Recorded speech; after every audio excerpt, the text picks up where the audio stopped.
All right, let's dive into a really powerful solution for a very modern problem, the Saga pattern. It's the key to keeping your data consistent when your application is built from maybe dozens of different independent services. So let's kick things off with a super frustrating experience I'm pretty sure we've all had.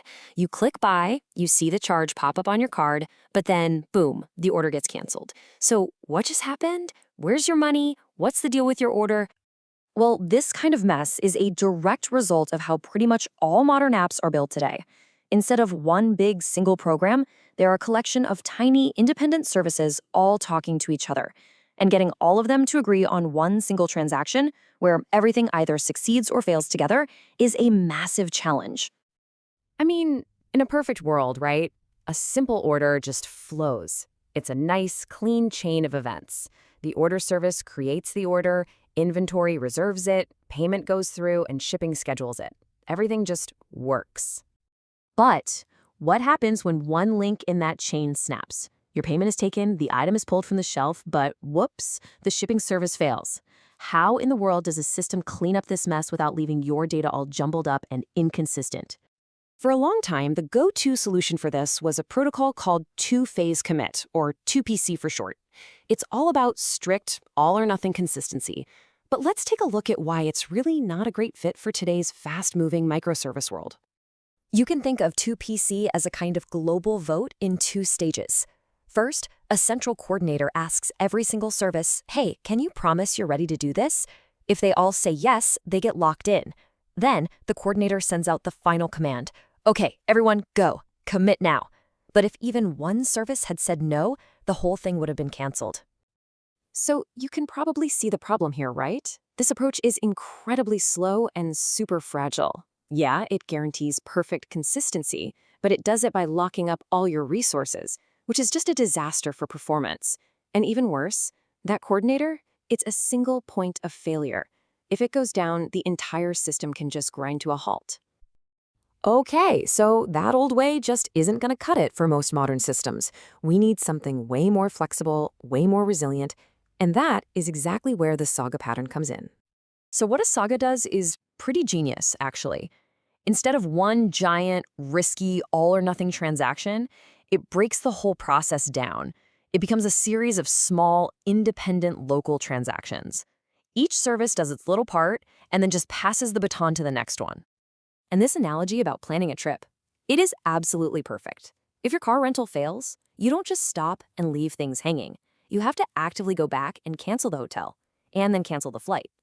The real magic of the Saga pattern is this cleanup process.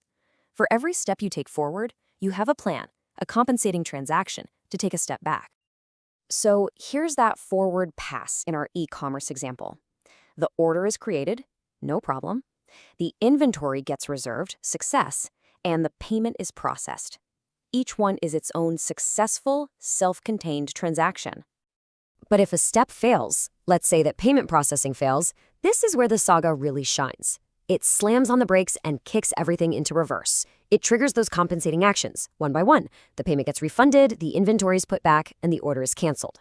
Just like that, the system is back to a clean, consistent state.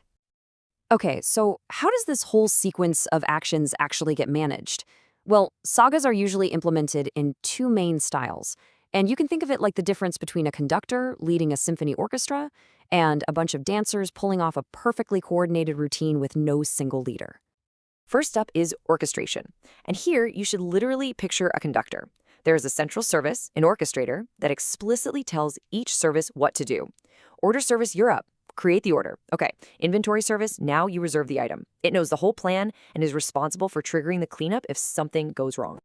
And the other way to do it, that's choreography. And this is totally different. It's much more like a dance or maybe a jazz band. There's no central conductor.